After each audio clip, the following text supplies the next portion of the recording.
make the upper bound being normal sinus rhythm at 100 was because it allowed for a trivially easier time interpreting ECGs. And even this ridiculous reason has been made obsolete by the use of ECG machines, which now automatically calculate the rates with extremely high reliability. So the traditionally heart range, or normal heart rate, is not supported by evidence, it's not supported by expert opinion, and originates from a completely arbitrary quirk in how ECGs are recorded. There's just one more issue to consider. That is, what do we even mean by the word normal? Let me discuss the normal heart rate. Are we referring to the statistical average in the general population? Or are we referring to the statistical average only in those patients who are known or suspected to have no cardiovascular disease? Or are we referring to a heart rate that will minimize chance of future cardiovascular disease? Put more simply, does normal mean typical, or does normal mean healthy? A 1990 study looked at the association between heart rate and mortality in 1,800 patients who were admitted to the hospital with a heart attack. This graph here shows the patient's mortality in the first year after the heart attack as a function of their final reported heart rate immediately prior to hospital discharge. We see that the mortality for heart rates of 50 to 89 are uniform. But once the rate of discharge creeps above 90, mortality starts to climb pretty rapidly. But the danger of faster heart rates is limited to just patients who have heart attacks. In a study of 56,000 patients without known heart disease, faster resting heart rates may increase risk of a major adverse cardiovascular event, such as a heart attack or cardiac arrest. And this trend persisted even after statistical adjustments were made to account for the presence of high blood pressure, high cholesterol, diabetes, smoking, obesity, and lung disease. So even if one believes that resting heart rates of 90 to 100 are statistically within two standard deviations of average, which they probably aren't, they don't see any markers of good health. So going back to our original question, what is a normal heart rate? Well, it depends on who your patient is and what you mean by normal, but it's probably not 60 to 100. Thanks for watching my experiment in a new video style on this channel. Please let me know what you think of it in the comments. Keep in mind that if I continue to make some videos in this style, they'll be occasionally mixed in with my typical med material and will not be displacing it. And if you're new to my channel, this is the first video of mine you've seen, welcome. Please don't forget to subscribe, and that way you won't miss out on any of the videos to come.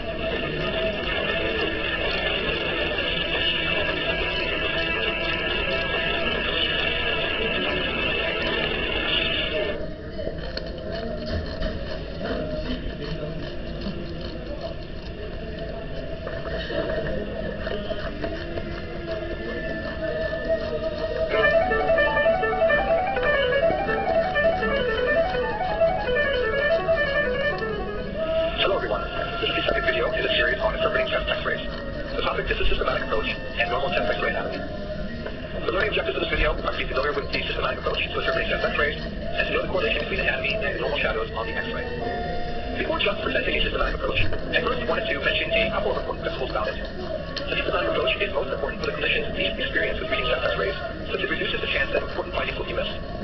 All aspects of chest X-ray interpretation should be included. The individual elements of the approach should be examined in a sequence that's either logical and or easy to remember. And there is no one best system, though all should begin with an assessment of the film's technical quality. So the system I teach trainees is informally referred to as the ABCDEF system. It's not the only one, but it's certainly the most common, at least in the US. It's also not perfect, but it's easy to remember. Each of those 6 letters refers to a specific anatomic structure. Even before the A, we need to assess the technical quality. Then A stands for airways, B for bones and soft tissue, C for the cardiac silhouette and mediastinum, D for diaphragm, which also includes assessment of the gastric air bubble, usually located under the left hemidiaphragm.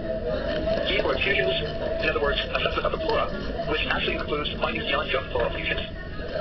And F for fields, that is, the lung fields. Lastly, although not exclusively part of the mnemonic, is an assessment of lines, tubes, devices, and prior surgeries, such as sternotomies and valve replacements. Aside from the fact that it's easy to remember, another nice thing about this mnemonic is that the lungs are examined near the end. This is a good idea because normally the lungs are the area of greatest interest and the most likely to be abnormal. Therefore, once the clinician finds the abnormality there, it's very easy for him or her to forget examining the rest of the film. I've seen more than one rib fracture missed due to distraction over acute lung pathology. You may have noticed that the list of items here lines up really nicely with the remaining videos in this series, which of course is not a coincidence. But before you can identify pathology of each of these anatomic structures, you first need to know where they are on the X-ray and what they normally look like. So let's go through the X-ray anatomy of A's and F one at a time. A is for the airways. There are 3 anatomic airway structures that are typically visible on a normal X-ray. They are the trachea, which is normally in the midline, and the right and left main bronchus. Remember that the patient's right will be on the left side of the screen. To help you visualize these structures, let me superimpose a drawing of them. The left main bronchus tends to take off in the trachea at a slightly more horizontal angle as compared to the right, which is why aspirated foreign bodies, if small enough, are more likely to end up in the right lung than the left. And it's also why endotracheal tubes, if advanced too far, end up in the right main bronchus, blocking off ventilation to the left, rather than vice versa. I'll take the drawing away again so you can try to see the airways on your own. The next set of is the bones. There are 4 types of bones easily visualized on a PA and lateral X-ray scan. First is the structure, which, as you probably know or could guess, is a rib. There are 2 radiographic components of the rib on the PA film. The posterior rib, which is easier to see and is oriented horizontally, and the anterior rib, which is harder to see and is oriented at a 45-degree angle. The next bone is the clavicle, located up here. There's obviously a right hand on this one. The sternum is sometimes visible on the lateral film, but is often obscured by soft tissue in the anterior chest wall. Then are the vertebral bodies, more easily visible on the lateral film, but usually seen on the PA as well, provided that the technical quality is adequate. Then there is the cardiac silhouette and the mediastinum, which I think logically should be evaluated together. There are a lot of anatomic structures which compose the silhouette here.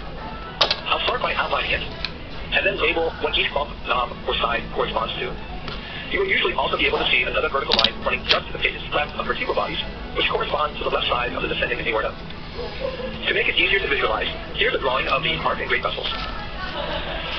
The one structure on the patient's left, called the aortopulmonary window, may be unfamiliar to some viewers.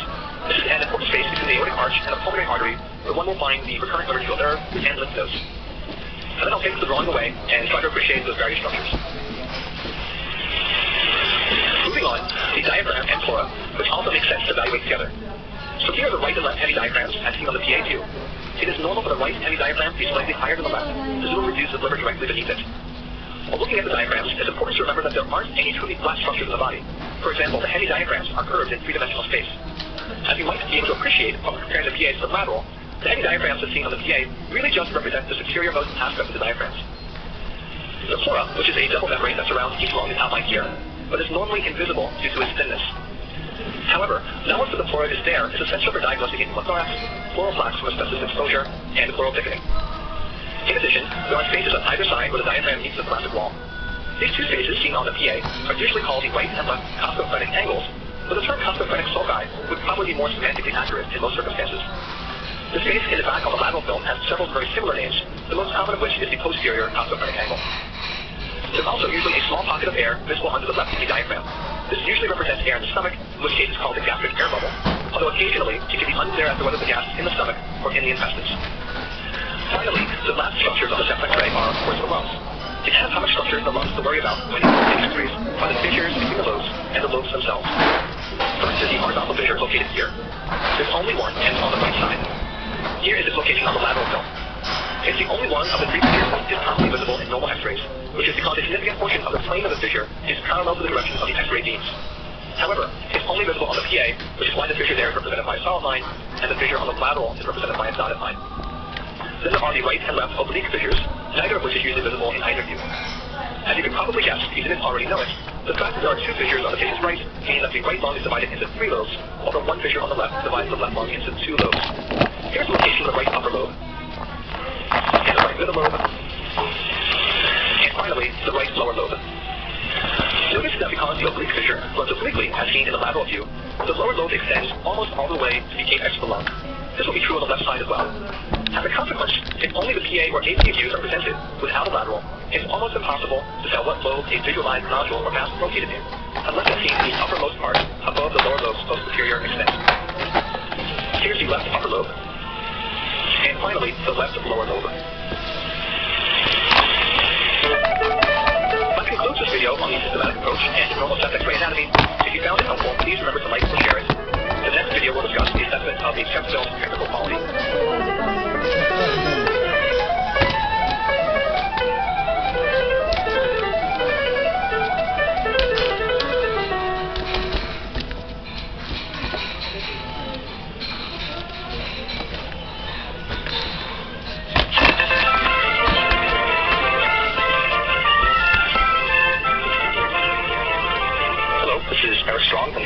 Veterans Hospital and Stanford University. Today I'll be talking to you about the characteristics and identification of heart murmurs. Here are the learning objectives of this talk. First, to be able to understand the basic physiology behind the generation of murmurs. Second, to be able to describe the specific characteristics of murmurs using standardized terminology. Finally, to be able to identify the most likely underlying cardiac pathology based upon the characteristics of a heart murmur. There will be many audio clips along the way, and to assist with the last learning objective, there will be 5 example cases at the end where you will be asked to identify the underlying cardiac disease from an audio clip. For the purposes of this talk, I will be assuming some background knowledge in cardiovascular physiology, as well as a very basic knowledge of the common forms of valvular heart disease. At will start by spending just a minute on the physiology of murmurs. Murmurs are an acoustical phenomenon produced by turbulent blood flow. They can occur in a wide variety of locations in the body and in a variety of clinical settings. When a murmur occurs outside of the heart, for example, in an abdominal aortic aneurysm, or narrowing of the carotid artery, they are usually referred to as bruits. Despite the name being different, murmurs and bruits represent the same type of phenomenon. The chance that blood flow will be turbulent in any given situation and thus reduce a murmur is dependent upon its Reynolds number, with turbulence being more likely when the Reynolds number is higher. For those of you who have not recently studied with the MCAT, the Reynolds number can be calculated from the density of the fluid times the diameter of the vessel or orifice times the velocity of flow, all divided by the viscosity of the fluid. Within the heart, the most important of these parameters are the viscosity and the velocity. And increasing blood through the pathophysiologically narrowed orifice will increase the velocity out of proportion to the decreased diameter. Thus, turbulent flow is most likely when either there is increased velocity of blood through more velocity normal structures, as seen during hyperdynamic states, or as a consequence of the blood velocity being increased by compression through a narrowed structure. Alternatively, decreased blood viscosity can also result in a murmur. Let's take a quick look at the etiologies of murmurs by physiologic mechanism. First, decreased blood viscosity. The only example of this is anemia. Next, decreased diameter of a vessel, valve, or other orifice. Here we have valvular stenosis, collectation of the aorta, and a ventricular septal defect. Then there is increased velocity of blood through normal structures, as seen in hyperdynamic states such as sepsis and hyperthyroidism. Finally, a mechanism that I didn't previously mention is regurgitation across an incompetent valve. The turbulence caused by this is due to an abnormal morphology of the valve, which sets up eddies in the flow of blood which cannot be easily accounted for by Reynolds number. Now I will talk about the specific characteristics of murmurs. Although often the cardiac portion of the patient's physical exam may be something like, quote, systolic murmur present, such a vague statement is of little diagnostic help. Murmurs can and should instead be described based on a number of specific characteristics. They are timing, location and radiation, shape, pitch, intensity, subjective quality, and the response to specific physiologic maneuvers. Therefore, a much more helpful statement of the cardiac exam might be, quote, harsh, grade 3, early peaking crescendo decrescendo systolic murmur, loudest at the right upper sternal border and radiating to the carotids. Any experienced clinician hearing this description will immediately become concerned about severe aortic stenosis. A couple extra words transform a near meaningless statement into something of great diagnostic value. So let's go through what each of these characteristics mean, one at a time. When one talks about the timing of a murmur, it is the timing of the murmur relative to the cardiac cycle. Specifically, is the murmur present in systole, diastole, or both? It is the single most important characteristic that will aid in the diagnosis of an associated abnormality. Systolic murmurs are by far the most common. They comprise greater than 95% of all murmurs that you'll hear among hospitalized patients. Etiologies include slow murmurs caused by hyperdynamic states or anemia, aortic and pulmonary stenosis, mitral and tricuspid regurgitation, VSDs, and aortic outflow tract obstruction, which can be caused by hypertrophic obstructive cardiomyopathy. Diastolic murmurs include aortic and pulmonary regurgitation and mitral and tricuspid stenosis. Among American adults, detectable diastolic murmurs are almost always due to aortic regurgitation. Lastly, there are continuous murmurs, meaning that there are components of the murmur present in both systole and diastole. The only significant cause of this is a patent ductus arteriosus observed in infancy. Occasionally, a patient may have a systolic and separate diastolic murmur audible in the same region, leading the examiner to receive a continuous murmur. This most commonly occurs in the combination of aortic stenosis and aortic regurgitation. The next characteristic to discuss is the murmur's location and radiation. Typically, when one mentions the location, they are more specifically referring to the location where the murmur is most easily heard. Traditionally, as can be still seen in many entry-level textbooks on the physical exam, 4 distinct and specific points on the chest were identified for murmurs caused by specific valves, which usually be loudest. So, for example, murmurs caused by a problem at the aortic valve would typically be heard loudest at the second intercostal space just to the right of the sternum. But this location on the chest wall was known as the aortic area. Unfortunately, in reality, the location of valve-based murmurs is not nearly so neat and specific, particularly for aortic valve murmurs, which can be heard basically anywhere in the chest. As a consequence, one should never assume the specific valvular origin of a particular murmur based solely on its location. The radiation of a murmur will seem obvious after you've heard a number of examples of actual patients, but it can be a difficult effect to clearly describe in words. It's most often described as the location where a murmur seems to travel to. However, I think of it as the location where a murmur is audible despite the stethoscope not being directly over the heart. Murmurs generally radiate in the same direction as turbulent blood is flowing. For example, a murmur from aortic stenosis might radiate into the carotid arteries, a murmur from tricuspid regurgitation can radiate to the anterior right thorax, and a murmur from mitral regurgitation can radiate to the axilla. The shape of a murmur describes how its intensity changes from onset to completion. There are 3 basic shapes heard: crescendo, decrescendo, and uniform, also called, when occurring during systole, holosystolic. In general, crescendo, decrescendo, and uniform murmurs are heard during systole, while decrescendo murmurs are heard during diastole. The shape of the murmur is generally determined by the pattern of the pressure gradient driving the turbulent flow, with the loudest segment occurring at the time of the greatest gradient, since this will be the point of the highest velocity. Let's look at how the pattern of the pressure gradient driving the turbulent flow determines the murmur shape. Here we have a graph of intracardiac pressures as a function of time for a single cardiac cycle. The blue line represents the left ventricular pressure, the green line is aortic pressure, and the red line is left atrial pressure. As you can see, during systole, when the left ventricle contracts and its pressure increases very rapidly, there's a gradient of pressure between the LV and the aorta. That pressure gradient should not be there. Therefore, this is an example of intracardiac pressure tracings in a patient with aortic stenosis. Let's superimpose some heart sounds.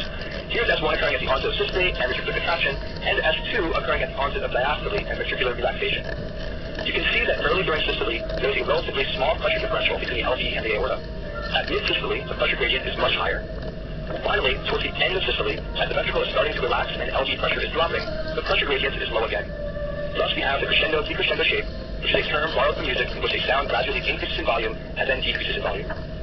Here's an example of such a crescendo-decrescendo murmur of aortic stenosis.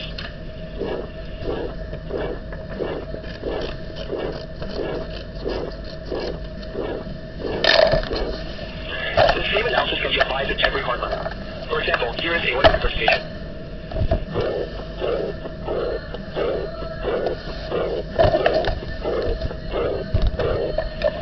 The turbulent flow here is occurring during diastole, when there is a pressure gradient between the aorta in green and the left ventricle in blue. Although there is always a gradient between those two compartments during diastole, only in aortic regurgitation is there actually backward movement of blood. As you can see, during the course of diastole, as the blood flows backwards from the aorta into the LV, the pressure in the aorta decreases, and thus the pressure gradient also decreases. This shape is known as decrescendo. Here it is again.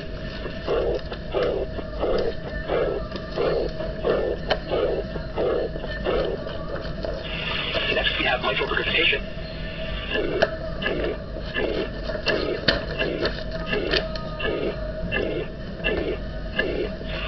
The pressure gradient between the left ventricle and left atrium remains relatively constant throughout systole, resulting in a uniform or holosystolic shape.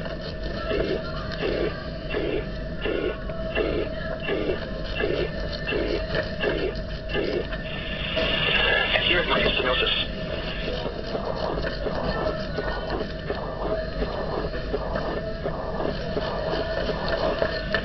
Here there is a relatively constant pressure gradient between the left atrium and left ventricle, with the exception of a pre-systolic accentuation, which is the consequence of the atrial kick.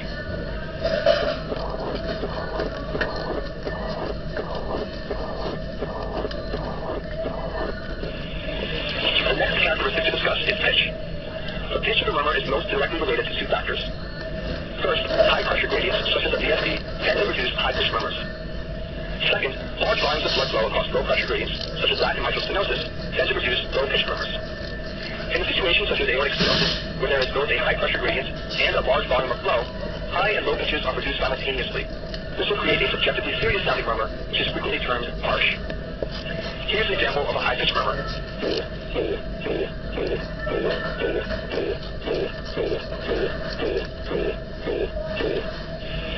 Here's a low-pitched one.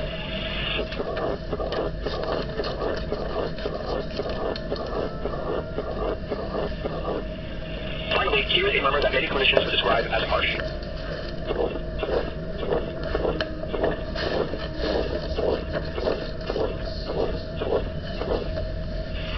The intensity of the murmur essentially describes how loud the volume is. The intensity of the murmur depends upon a variety of physiologic properties, such as the velocity of blood flow at its origin and the acoustical properties of the intervening tissues. It is additionally influenced by the hearing and experience of the examiner, the stethoscope the examiner is using, and the presence of ambient noise. It is usually graded on a largely subjective scale from 1 to 6. Grade 1 is fairly audible. Grade 2 is faint but undoubtedly present. Grade 3 is loud. Grade 4 is associated with a palpable vibration over the involved heart valve. This is known as a thrill. Sometimes people will use the term palpable thrill, but this is redundant as thrills are palpable by definition. Grade 5 can be heard with only the edge of the stethoscope directly touching the chest wall. And finally, grade 6 can be heard without the stethoscope touching the chest wall at all. Sometimes people will joke that grade 1 means only the attendant can hear it, grade 2 means the resident can hear it, and grade 3 means even the medical student can pick it up.